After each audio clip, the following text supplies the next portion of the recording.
Josias, durante esse período, né, da internet, do crescimento da internet, das redes sociais e da propagação da palavra do professor Olavo, de como ele se comportava, das ideias que ele defendia, começaram a classificar o professor Olavo como o grande guru da direita. E muitos usavam isso de forma até pejorativa. Ó, o guru, o professor Olavo é o guru do Bolsonaro, tal. A que ponto você classifica essa ascensão da direita junto com a internet com a responsabilidade do professor Olavo? Olha, Olavo tem muita importância nisso, não é? Bruno Tolentino também tem, apesar de que ele não chegou a usar a internet, mas ele também tem na forma como a crítica à esquerda foi feita, que é uma zoeira pesada, é uma forma assim de humilhar até assim, sabe? Você vê, a velha direita era respeitosa, usava as palavras, não, veja bem, aquela coisa, né? Até Collor era assim, né?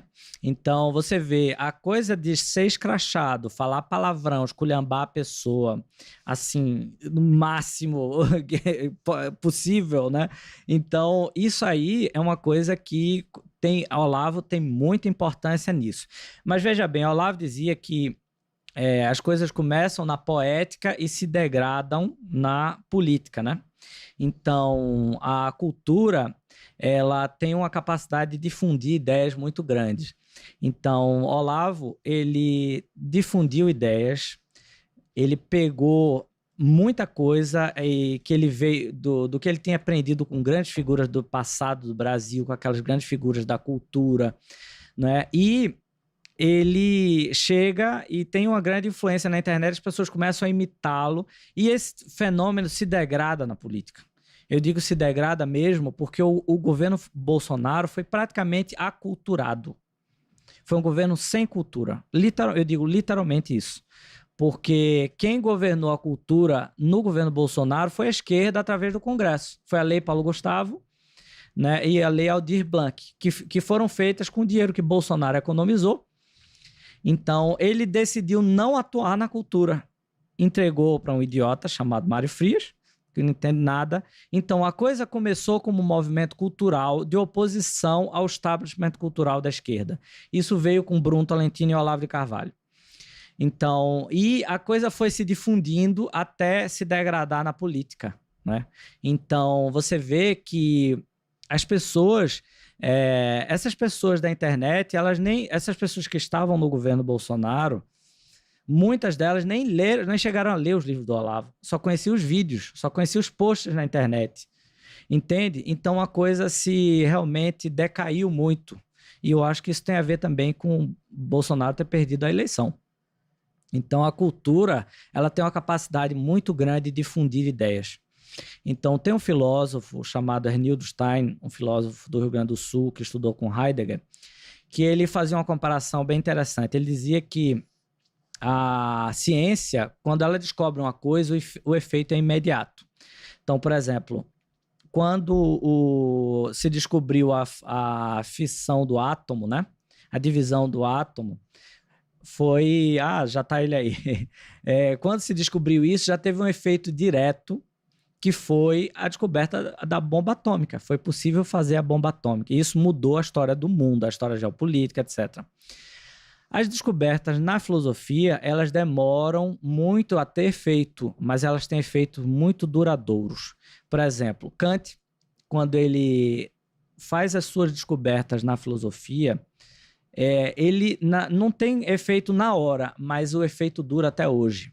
Então, por exemplo, tem movimentos culturais ou filosóficos, como, por exemplo, o positivismo, que tem influência até hoje. A bandeira do Brasil é o quê? É uma palavra de ordem e progresso, né? É uma frase positivista. Então, isso está até hoje dentro da mentalidade dos militares brasileiros. Ou seja, através da cultura, os efeitos permanecem muito. Então, no governo Bolsonaro, a esquerda ainda estava no poder porque ela dominava a cultura. Então, por exemplo, eles definem o que se sabe do exterior da cultura brasileira, Né? Por exemplo, a música que é escutada no exterior é definida por eles, através de políticas públicas de cultura, que Bolsonaro optou por não fazer, porque não tinha política cultural, ele não fez nada. Tinha um cara lá que ficava recebendo um salário que não fez absolutamente nada e tinha muita coisa para fazer. Viu? Olha só, deixa eu contar uma coisa para... Tem muita gente que não sabe. Tem muita gente de direita nas artes, só que elas são discretas. E aí o pessoal de esquerda é histérico. Então eles ficam falando para toda hora, para Deus e o mundo. Eles não perdem a oportunidade de se colocar politicamente. O pessoal da direita é discreto. Eu trabalho com cinema e lido com muita gente diariamente que é de direita, que votou em Bolsonaro, entendeu? Ou que não votou em Bolsonaro, mas que não concorda com o identitarismo, com o que se tornou a esquerda, que está fazendo oposição ao governo Lula, entendeu? Então foi um desperdício muito grande. Então, a cultura é importantíssima. Eu vou dar um exemplo. É um exemplo que eu sempre dou. Alguém hoje pode privatizar a Petrobras. E assim você vai estar destruindo um legado de Getúlio Vargas. Mas tem uma coisa que não pode ser desfeita, que é o legado que Getúlio Vargas fez na cultura. Você pode gostar ou não. Da introdução, por exemplo, do modernismo, da ideia de que o samba é a música brasileira para exportação, de uma ideia de unidade nacional a partir do Rio de Janeiro, do samba, etc. Então, isso tudo, ela tem efeitos que duram décadas depois de que o governante está. Então, isso, inclusive, é uma limitação do pensamento liberal, porque tem gente que defende o liberalismo e você vem e simplesmente diminui o tamanho do Estado, né? E isso aí pode ser destruído muito facilmente. Por exemplo, Paulo Guedes ficou lá trabalhando 4 anos para melhorar a situação da economia. Veio Lula em 6 meses e destruiu tudo. Entendeu? Mas a atuação, se eles tivessem atuado pela cultura, eles teriam tido eles seriam poder ainda quando não estivessem mais no poder. Entendeu? Porque os efeitos da cultura, eles permanecem. Você vê um filme, ele tem um poder tremendo e muito grande de influenciar as pessoas. Por quê? Porque o filme é um sonho dirigido, né? E um sonho tem um grande efeito. Você vê, quando a gente sonha, quando a gente acorda, um sonho aterrorizante, a gente fica amedrontado. Quando é um sonho relacionado a alguma coisa de amor, você fica assim ainda daquele jeito. Então, não existe nada que se compare ao sonho. Na verdade, o cinema tenta imitar o sonho, né? O cinema tenta ao máximo chegar perto do que é esse sonho. Isso é o que Tarkovsky faz. Tarkovsky, inclusive, encenou vários dos seus sonhos, né? nos filmes. Então, é isso. Já me perdi onde é que eu estava, falamos de tanta coisa. Mas não. Tá incrível aqui essa tua observação, ô Josias. E eu queria aproveitar numa parte que você estava falando, me despertou interesse. Por quê? Porque a gente observou agora, o Donald Trump foi eleito, e o mote principal da campanha dele foi cultura. Sendo que na primeira eleição dele, ele mal falou em cultura e ele perde pro Biden, porque ele foca em economia, foca nas políticas públicas, mas não foca na cultura. E aí vem a esquerda americana, o Partido Democrata, e vence, né? Se engrandece na cultura.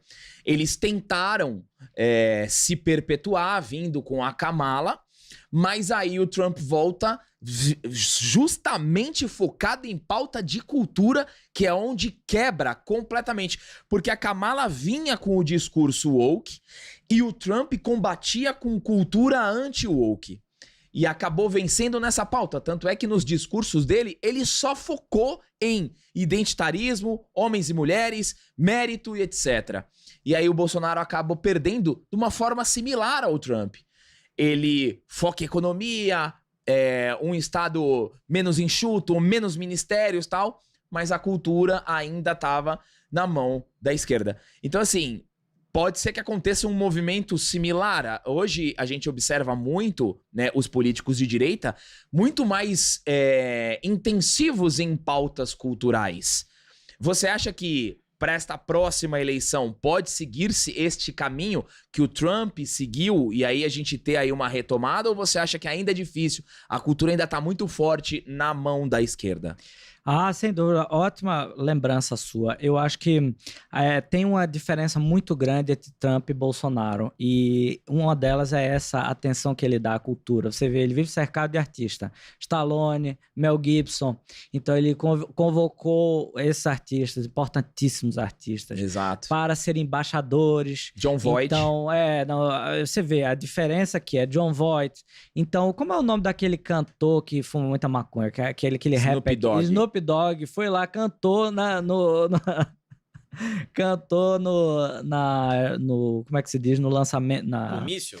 não, quando ele virou presidente, na posse. Então o Snoop Dogg tem um cara que escreve umas coisas muito boas no Instagram, que é o Thiago Cortez, que ele fez essa relação. Ele disse, olha só, olha a atenção que Bolsonaro dá aos artistas e olha a atenção que Trump dá às artistas. Então, Trump faz assim, ele os eleva, né? Só que tem um detalhe também que é o seguinte, nos Estados Unidos a cultura é muito menos estatizada, porque eles têm uma sociedade civil fortíssima. Então, o pessoal tende a comparar muito os Estados Unidos com o Brasil, só que não dá para comparar nenhum outro país aos Estados Unidos. Os Estados Unidos é uma exceção completa. Então, o cinema americano, ele tem uma força que, assim, não tem precedentes e não tem nada semelhante. Então, todos os outros cinemas são muito estatizados mesmo. Então, a cultura no Brasil, ela depende do Estado. E o Bolsonaro e os liberais, em geral, pensaram assim, não, vamos apenas tirar o dinheiro da cultura. Limitar o acesso. Que foi o erro que Collor também fez. Existia uma empresa criada pelos militares. Aliás, é uma coisa que aconteceu no lançamento do Ainda Estou Aqui. Eu vi muitas contas no Twitter dizendo a ditadura quis acabar com o cinema brasileiro. Opa, presta atenção.